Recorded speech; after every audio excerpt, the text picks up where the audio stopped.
So winter morning in July, I was about to head off on my usual run to work, and probably about 200 metres into the run, all of a sudden I felt a shotgun pain in the chest, and just then I knew something bad was about to happen.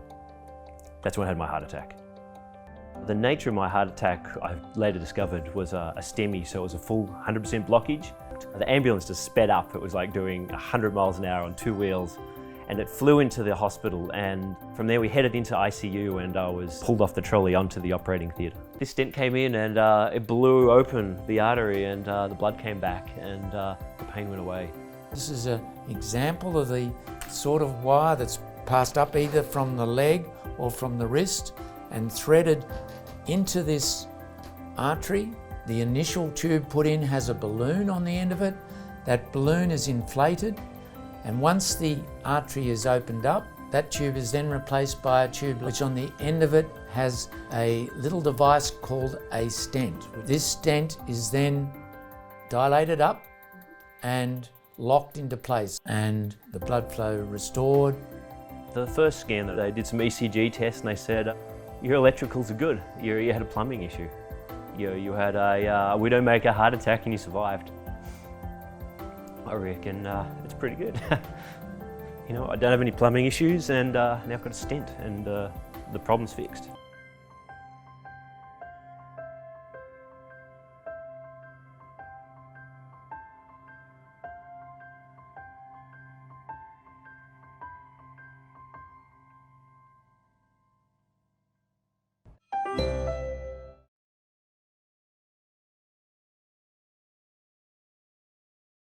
Sharon King's active lifestyle was interrupted by a serious back injury that left her unable to work. She's now able to keep up with the grandkids again, thanks to a small device called a pulse generator inserted into her spine. Using an iPod, she can program it to relieve her symptoms. It sends electrical pulses that override pain. A new application called Neurosphere now allows doctors to reprogram a patient's device remotely. It's been a game changer for Ms. King after surgery on a pinched nerve offered little relief. I have a life now. I can do things. Today I'm going to the footy.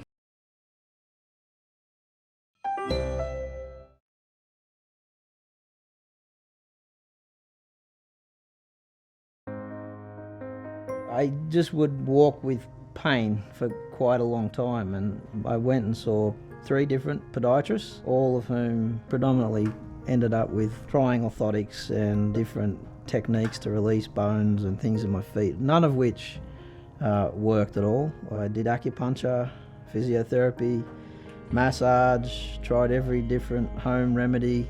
It went on for 8 years. In the end I had x-rays, and even in the x-rays you could see the calcification in my legs. It just built up to such an extreme state by the time that we finally figured out what was wrong with me.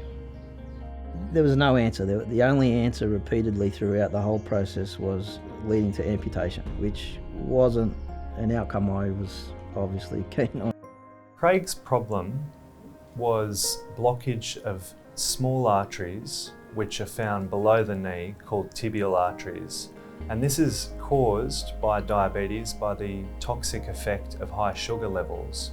So using wires, which are not much bigger than a hair, and they act almost like a microscopic drill that can recanalize or open up a blocked tibial artery.